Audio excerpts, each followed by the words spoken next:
అన్నదాతల సంక్షేమం కోసం కేంద్ర రాష్ట్ర ప్రభుత్వాలు ఎన్నో కీలక పథకాలను అమలు చేస్తున్నాయి. అన్ని రకాల రైతులకు లబ్ధి చేకూరేలా ప్రభుత్వాలు చర్యలు తీసుకుంటున్నాయి. ఈ క్రమంలోనే ఏపీలోని పాడి రైతులకు గుడ్ న్యూస్ చెప్పింది అక్కడి ప్రభుత్వం.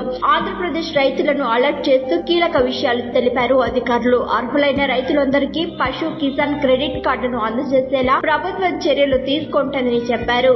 పశు కిసాన్ క్రెడిట్ కార్డుల ద్వారా రైతులకు ఆర్థిక ప్రోత్సాహం లభించనుంది. పశు సంవర్ధక శాఖ గ్రామ సహాయకులు బ్యాంకులతో సమన్వయం చేసుకుని అర్హులకు పశు కిసాన్ క్రెడిట్ కార్డులను అందిస్తున్నారు. ఇప్పటికే పలు జిల్లాల్లో ఈ కార్డులను జారీ చేసింది ప్రభుత్వం. మరికొన్ని జిల్లాల్లో కార్డులను జారీ చేయాల్సి ఉంది. ఈ పనులను వేగవంతం చేస్తున్నట్లు తెలిపారు అధికారులు. ఈ కార్డుల ద్వారా రైతులకు ఎన్నో ప్రయోజనాలున్నాయని, రైతులు ఈ అవకాశాన్ని ఉపయోగించుకోవాలని తెలుపుతున్నారు అధికారులు. అర్హులైన రైతులు ముందుకొస్తే పశు సంవర్ధక కార్డులు ఇవ్వడానికి సిద్ధంగా ఉన్నాయని పేర్కొన్నారు. పశు సంవర్ధక కార్డుల ద్వారా రైతులు అత్యవసర సమయంలో డబ్బులు తీసుకుని వాడుకోవచ్చు. బ్యాంకు నుంచి తీసుకున్న ఈ డబ్బు 40 రోజుల్లోగా తిరిగి చెల్లిస్తే ఎలాంటి వడ్డీ ఉండదు. 40 రోజులు దాటాక చెల్లిస్తే 7% వడ్డీ వసూలు చేస్తారు. ఇందులో 3% సొమ్మును ప్రభుత్వం రాయితీగా ఇస్తోంది. అంటే రైతుపై కేవలం 4% వడ్డీనే పడుతోంది.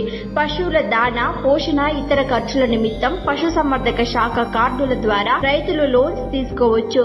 1.60 లక్షల రూపాయల వరకు ఈ కార్డుల ద్వారా లోన్స్ ను ఇస్తున్నారు. అవసరం ఉన్న రైతులు ఈ కార్డుల కోసం అధికారులను సంప్రదించాలని ఆంధ్రప్రదేశ్ ప్రభుత్వం చెబుతోంది. మరిన్ని ట్రెండింగ్ వీడియోల కోసం న్యూస్ 18 తెలుగు యూట్యూబ్ ఛానల్ ను సబ్స్క్రైబ్ చేసుకోండి.